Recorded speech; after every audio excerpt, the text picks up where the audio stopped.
Bienvenue sur le podcast du site maghrebemergent.com, le média indépendant et apolitique qui reprend toute l'actualité du Maghreb au quotidien. Aujourd'hui, on se penche sur une nouvelle qui suscite pas mal d'espoir du côté de Relizane.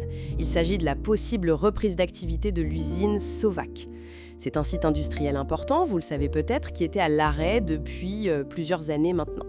Pour analyser tout ça, nous accueillons notre spécialiste. Bonjour. Bonjour. Alors cette usine Sovac, pourriez peut-être nous rappeler brièvement son histoire et pourquoi sa situation actuelle est si suivie? Oui, absolument. Alors, l'usine Sovac de Relizane, c'était un site d'assemblage pour des véhicules des marques Volkswagen, Audi, mais aussi Seat et Skoda. Elle appartenait en fait à l'homme d'affaires Mourad Oulmi. Et elle a dû cesser ses activités en 2019. C'était suite à des affaires de corruption. Ah oui, c'est ça. Et cette fermeture, eh bien, elle a aussi marqué la suspension des activités du groupe Volkswagen en Algérie, la même année. Donc, son avenir était devenu très incertain. D'accord. Un coup dur, on imagine, pour l'emploi local et l'industrie. Et aujourd'hui, il y a des signes de reprise. Qu'est-ce qui a changé concrètement ? Alors, la nouvelle principale, elle vient du ministre de l'Industrie, Sifi Grib. Selon des informations qui ont été rapportées par Ecorouc Online, c'était le 6 juillet dernier. Le gouvernement algérien étudie sérieusement la possibilité de redémarrer l'usine. Ah d'accord. Et sur quelle base est-ce que cette décision, elle pourrait être prise ? Quels sont les critères ? Le ministre a indiqué que la décision, elle va dépendre principalement de deux choses. D'abord, la viabilité économique du projet, et ensuite, son impact social attendu. C'est important. En fait, l'usine Sovac, elle fait partie d'un ensemble d'unités industrielles qui sont inactives et que l'État souhaite remettre en service. Je vois.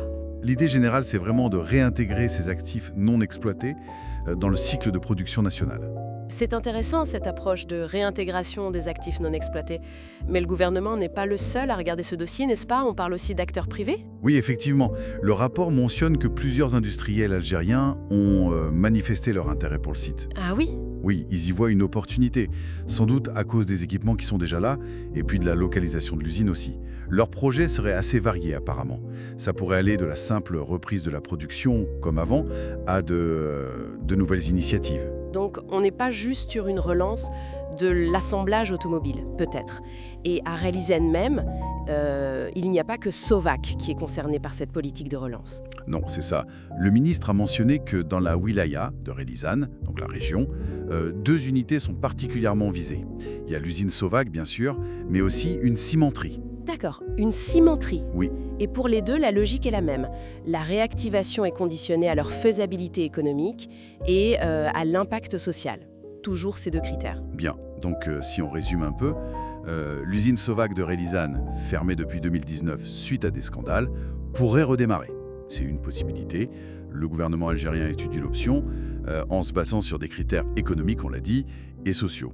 Et tout ça, ça s'inscrit dans une gestion plus large des actifs industriels qui sont pour l'instant non exploités. C'est tout à fait ça. Et il y a aussi des industriels algériens privés qui sont intéressés, donc l'affaire est vraiment à suivre de près. Tout à fait. La grande question maintenant, ça reste de savoir comment concilier au mieux les impératifs économiques d'un côté et les bénéfices sociaux qui sont attendus pour la région de l'autre lors de la réintégration de ces actifs dans le tissu productif. C'est là tout l'enjeu. Oui, trouver le bon équilibre. Merci beaucoup pour cet éclairage très précis. Merci à vous. Alors que l'attention se porte sur la faisabilité économique et sociale, une question un peu plus large demeure peut-être.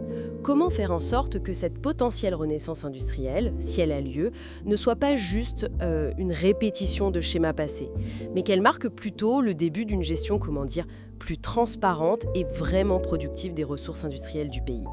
Voilà, c'est une réflexion pour aller plus loin.